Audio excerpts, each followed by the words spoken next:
સ્વાગત છે તમારું ફરી એક આજના નવા વિડીયોની અંદર। મિત્રો આજના વિડીયોની અંદર આપણે પીએમ કિસાન યોજનાના 23મા હપ્તા વિશે વાત કરવાના છીએ। પીએમ કિસાન યોજનાનો 23મો હપ્તો એની તારીખ જાહેર થઈ ગઈ છે। 2000 ને બદલે મળશે 4000 રૂપિયાનો હપ્તો। સાથે વાત કરીએ તો કાલે 14 તારીખે આપણો જે હપ્તો છે એ મળી જશે। અત્યારે જે છે તમારે જલ્દી જ આ 6 કામ પૂર્ણ કરવાના છે। આમાં કેવાયસી પણ જરૂરી છે, ડીબીટી પણ જરૂરી છે અને છેલ્લી તારીખ પહેલા તમારે આ કાર્યો પૂર્ણ કરી લેવાના છે, જેથી કરીને જે હપ્તાનો લાભ છે તમને મળી રહે। કયા કાર્યો છે, કેવી રીતે પૂર્ણ કરવાના છે, કયા ખેડૂતોને હપ્તાનો લાભ મળશે ને કયા ખેડૂતોને હપ્તાનો લાભ નહીં મળે એના વિશે પણ વિડીયોની અંદર માહિતી આપવાની છે। સાથે જ તમને હપ્તાનો લાભ મળશે કે નહીં મળે અને બેનિફિશિયરી લિસ્ટ કેવી રીતે ડાઉનલોડ કરવું એના વિશે પણ વિડીયોની અંદર માહિતી આપીશ। એટલા માટે આજનો આ વિડીયો તમે એન્ડ સુધી જોતા રહેજો। જો વિડીયો તમને પસંદ આવે તો વિડીયોને એક લાઇક કરી દેજો। તમે આપણી આ ચેનલ ઉપર નવા હોય તો ચેનલને પણ સબસ્ક્રાઇબ કરી દેજો અને કમેન્ટ કરીને ખાસ જણાવજો કે આપણો આજનો આ વિડીયો તમે કયા ગામમાંથી અને કયા જિલ્લામાંથી જોઈ રહ્યા છો, જેથી કરીને આપણને પણ ખબર પડે કે આપણો આજનો આ વિડીયો આ ગામ આ જિલ્લા સુધી પહોંચી રહે છે। તો વિડીયોની શરૂઆત કરી લઈશું। સૌપ્રથમ આપણે એ હપ્તા વિશે વાત કરવાની છે। તો દેશના કરોડો અન્નદાતાઓ જેની આતુરતાથી રાહ જોઈ રહ્યા છે તે પીએમ કિસાન સન્માન નિધિ યોજના એનો 23મા હપ્તાને લઈને મોટા સમાચાર મળી ગયા છે। મિત્રો જે આપણા અન્નદાતા જે ખેડૂતો છે જે 23મા હપ્તાની આતુરતાથી રાહ જોઈને બેઠા છે એમના માટે એ સારા સમાચાર આવી ગયા છે। 23મા હપ્તા અંગે પણ એ સમાચાર આવી ગયા છે। સરકાર દ્વારા મેળવેલી વિગતો અનુસાર આગામી હપ્તો જૂન અથવા જુલાઈ 2026ના મહિનામાં ખેડૂતોના બેંક ખાતામાં ટ્રાન્સફર કરવામાં આવી શકે છે। મિત્રો અહીંયા સરકારની વિગતો મુજબ જોવા જઈએ અને સોશિયલ મીડિયાની વિગતો મુજબ જોવા જઈએ તો આવનારો હપ્તો એટલે કે જે 23મો હપ્તો છે એ જૂન અથવા જુલાઈ 2026ના જે છે મહિનામાં ખેડૂતોના બેંક ખાતામાં ટ્રાન્સફર કરવામાં આવી શકે છે।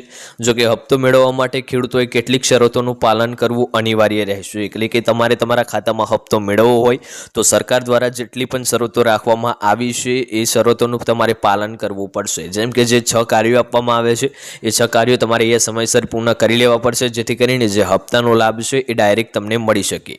કેન્દ્ર સરકારના જે છે સત્તાવાર ડેટા મુજબ અત્યાર સુધીમાં 22 હપ્તા ખેડૂતોના બેંક ખાતામાં જમા કરવામાં આવે છે ને જેની રકમ 4.28 લાખ કરોડથી વધુની રકમ સીધી જ ટ્રાન્સફર કરી દેવામાં આવી છે। મિત્રો સરકારના ડેટા મુજબ જોવા જઈએ તો અત્યાર સુધી 22 હપ્તા ખેડૂતોને મળ્યા છે અને 4,28,00,000 જે છે લાખ કરોડથી પણ વધુની રકમ સીધી જ ખેડૂતોના બેંક ખાતામાં જમા કરવામાં આવી છે। આ યોજનામાં મહિલા ખેડૂતોની ભાગીદારી પણ નોંધપાત્ર રહી છે। એટલે કે જે આ યોજના છે એમાં મહિલા ખેડૂતોની પણ ભાગીદારી નોંધપાત્ર રહી છે।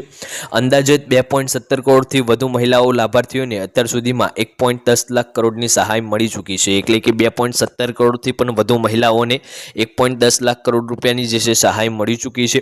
છેલ્લા 13 માર્ચના રોજ વડાપ્રધાન નરેન્દ્ર મોદીએ જે છે ગુવાહાટીથી 22મો હપ્તો જાહેર કર્યો હતો। જે છે મિત્રો આપણો 22મો હપ્તો પણ એ જાહેર કરી દેવામાં આવ્યો હતો। હવે લિસ્ટમાં નામ છે એ કેવી રીતે ચેક કરવું?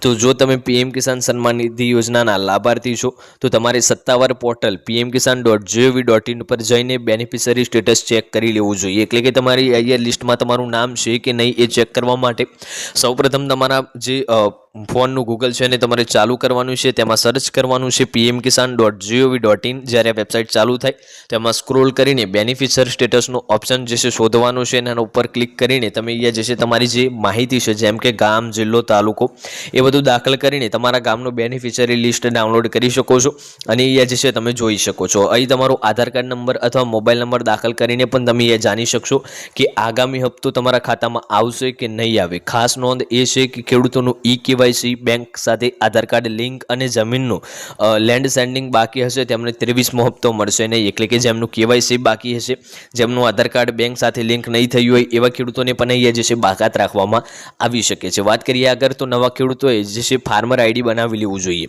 તો હવે નવા ખેડૂતો માટે રજિસ્ટ્રેશન પ્રક્રિયામાં ફાર્મર આઈડી કાર્ડ ફરજિયાત બનાવવામાં આવ્યું છે। એટલે કે જે નવા ખેડૂતો છે એમને એ ફરજિયાત ફાર્મર આઈડી કાર્ડ બનાવવું પડશે। આ માટે ખેડૂતોએ પોતાના રાજ્યના એગ્રીસ્ટેક પોર્ટલ પર જઈને આધાર કાર્ડ કેવાયસી પૂર્ણ કરવું પડશે। સરકાર ખેડૂતોને સલાહ આપી રહી છે કોઈપણ નકલી વેબસાઇટ કે ફોન કોલથી સાવધાન રહેવું અને માત્ર સરકારી પોર્ટલ પર આપેલી માહિતી પર જ વિશ્વાસ કરવો। એટલે કે તમને કોઈ કોલ આવે છે તો કોઈને ઓટીપી પણ નહીં આપવાનો અને જાતે જ આ પોર્ટલ પરથી જે ફાર્મર આઈડીની પ્રોસેસ છે એ પૂરી કરવાની રહેશે. તો આજનો આ વિડીયો આપણે એ પૂર્ણ કરીએ છીએ. વિડીયો જો તમને પસંદ આવ્યો હોય તો વિડીયોને એક લાઇક કરી દેજો. તમે આપણી એ ચેનલ ઉપર નવા હોય તો ચેનલને પણ સબસ્ક્રાઇબ કરી દેજો અને કમેન્ટ કરીને ખાસ જણાવજો આજનો વિડીયો તમને કેવો લાગ્યો. મળીશું આગળના વિડીયોમાં. ત્યાં સુધી જય ભારત, જય હિન્દ.